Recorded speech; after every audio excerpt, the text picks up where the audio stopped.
Hello and welcome to Precon Decon, the video series where I deconstruct the pre-constructed decks of Magic the Gathering's history. In this video we're going to look at the last deck from Shadows over Innistrad, and that's going to be Horrific Visions, which is a black and green deck. Let's dive in. So we've got 22 creatures, 3 sorceries, 2 artifacts, 3 instants, 5 enchantments, 25 land, mana curve off to the side there.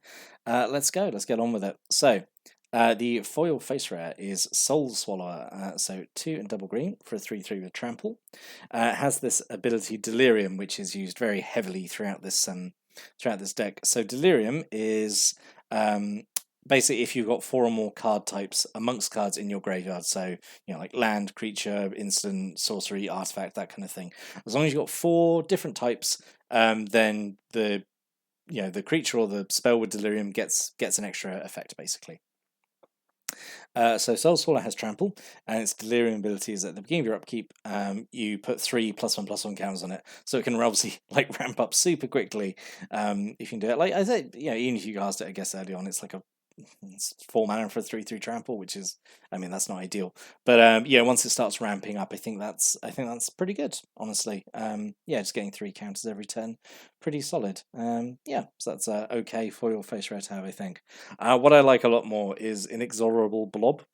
So 2 and a green for 3/3. I think it's mostly because I just like ooze creatures, even because they're gross and weird, and I know that just does something for me, I suppose.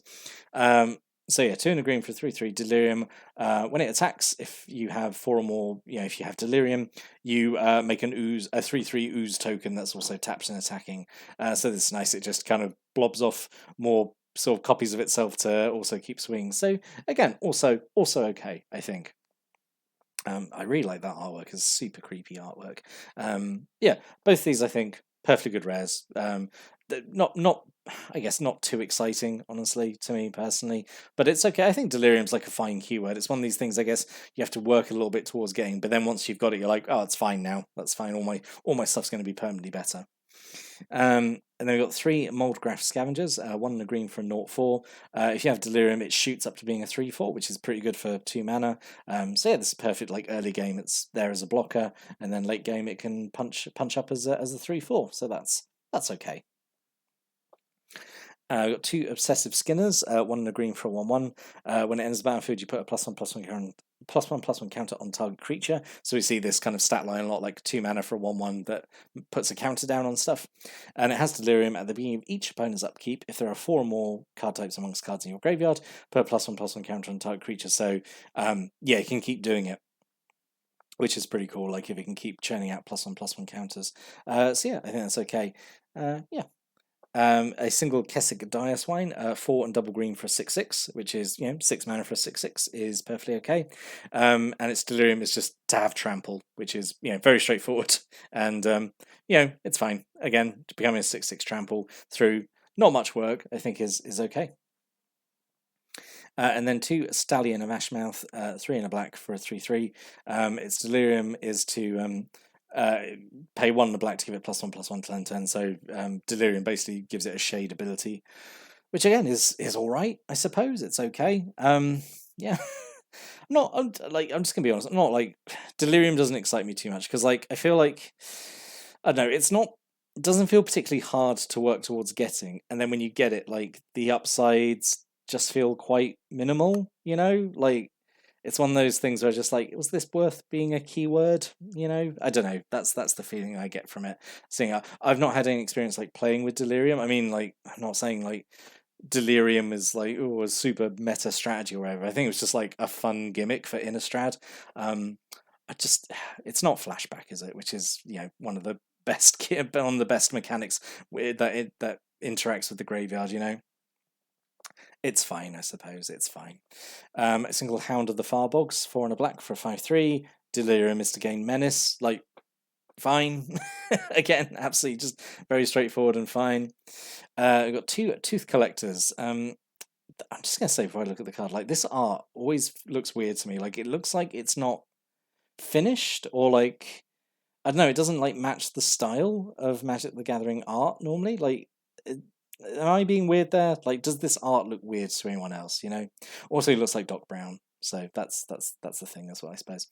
So 2 and a black for a 3/2. When he enters the battlefield, a creature an opponent controls gets -1/-1 till end turn. So actually, fairly decent for what he does. Like 3 mana for a 3/2 that can kill an X1 when it enters the battlefield. That's actually okay. And then Delirium at the beginning of each opponent's upkeep. If there are if you have Delirium, target creature that player controls gets -1/-1 till end turn. So this I think that's why I actually like more. Actually, the common cards I think are boring because they're commons obviously and they're lower complexity.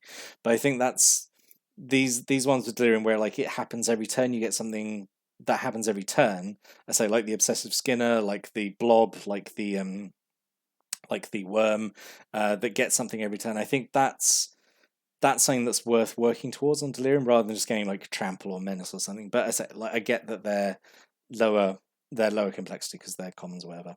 But yeah, I think Tooth Collector is fine. I say apart from the art, which I find kind of weird, honestly, and a bit off-putting. And then a single Crow of Dark Tidings, 2 and black for a 2/1, has flying. When it enters the battlefield, you mill 2, so potentially helping you hit Delirium, I suppose. That's the point of it being here. And it's then just a 2/1 fly, which is fine. A single Ghoulsteed, a 4 and a black for a 4/4. You spend 2 and a black, discard 2 cards, return it from your graveyard to the battlefield tap. So it's nice that it comes straight back into play. It doesn't go back into your hand. You have to recast it. And also, again, this is a way of hitting Delirium, I suppose, because you discard the cards that you need to hit the 4 types. So it's okay, I think.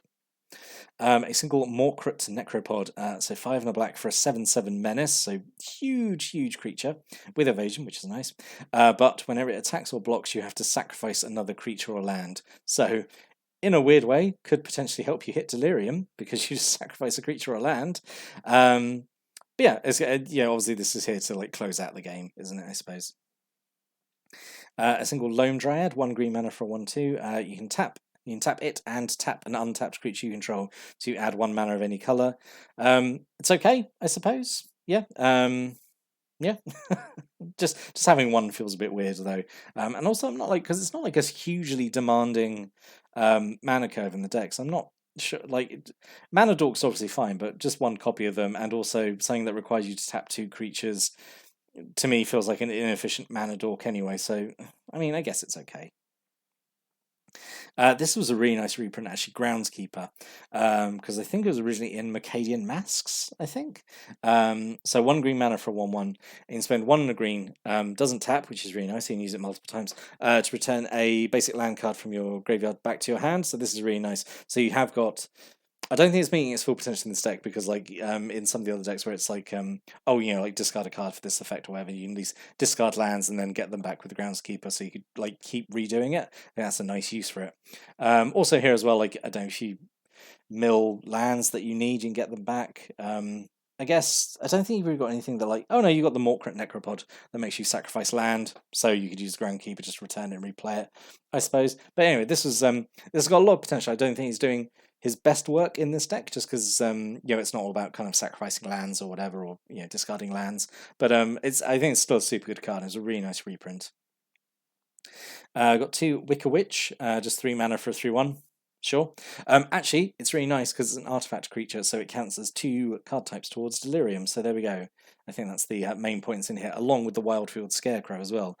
3 mana for a 1/4 with Defender. You can pay 2 and sacrifice it to search your library for 2 basic land cards, reveal them, put into hand, and then shuffle your library. So yeah, these 2 are great actually because they contribute 2 card types towards Delirium. So yeah, nice inclusion actually.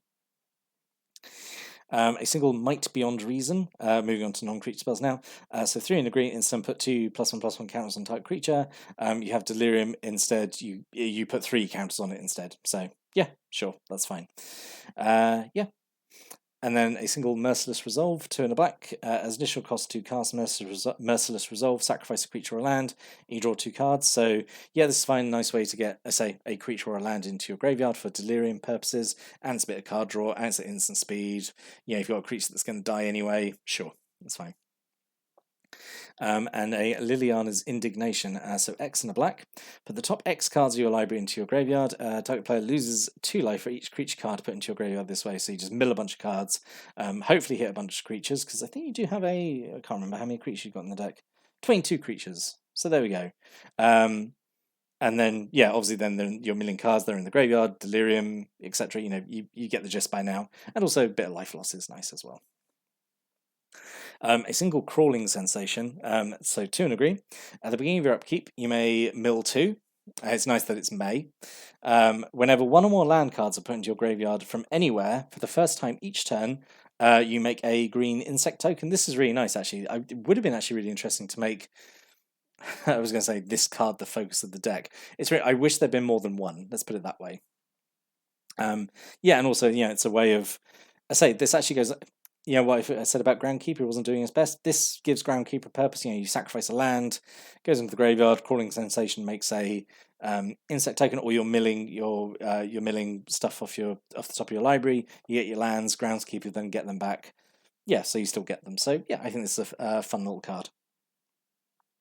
A single fork in the road, 1 and a green. Set your library up to 2 basic land cards, reveal them, put 1 into hand and the other into your graveyard. So which triggers Crawling Sensation, is there for Groundskeeper as well. Then shuffle your library.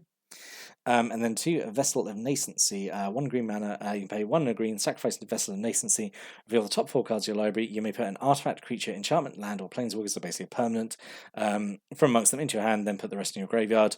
The fact they're going to the graveyard is actually pretty. Normally, I wouldn't normally be too keen on that, but the fact it works so well here, because it again then plays with Delirium, is pretty nice.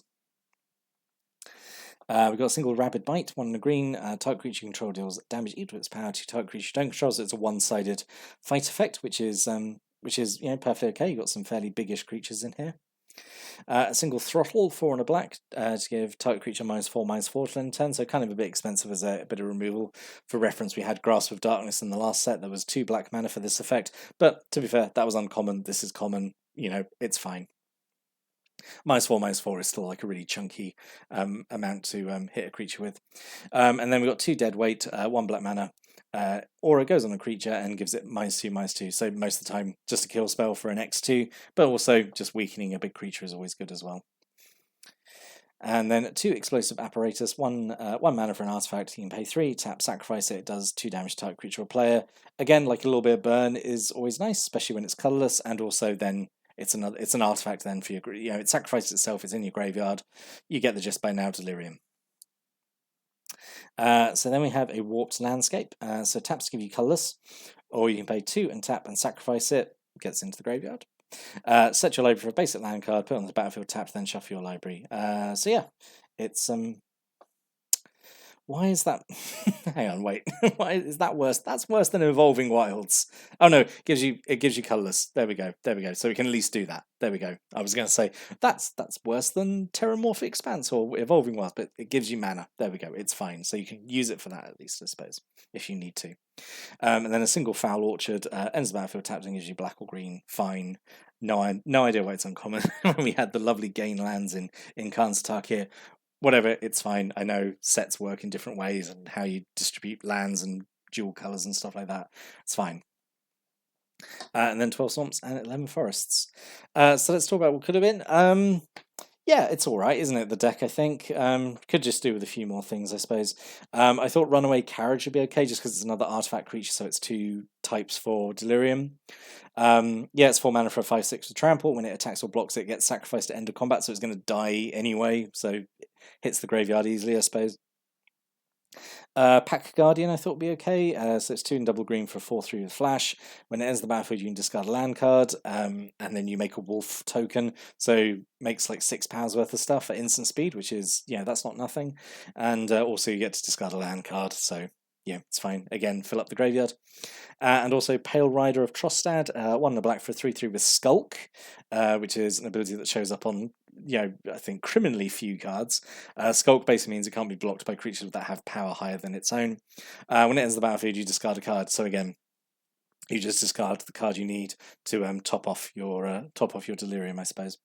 Yeah. So in summary, it's all right, isn't it? Like Delirium is.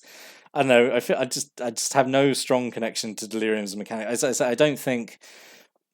It doesn't require much effort to get it, but the payoff is like also not. It's like not a lot as well. So it's like almost. It's like feels like such a nothing mechanic, honestly. Yeah, a bit of a miss in terms of new mechanics, I think, or like I don't know. I feel like maybe the effect should have been bigger. I don't know. I don't know what you do about Delirium. I'd like to hear what people's opinions on Delirium are, because I have like just no experience with, because there's hardly any cards with it. You know, there's like, I don't know, there can't be that many, but enough to fill this deck with them, I suppose. But yeah, if you got any thoughts about Delirium or the deck as a general, or like any of the cards in it, stick a comment below. I'd like to hear people's opinions. As always, I'll give them a read. But we are now done with Shadows over Innistrad. So we're going to move on to the next set, the last set of this season, which is Eldritch Moon. So the last 5 intro packs before they get turned into Planeswalker decks. So yeah, we only got 5 more to go in this season. So yeah, we'll start that in the next video. But until then, thanks for watching and listening, and have a great day.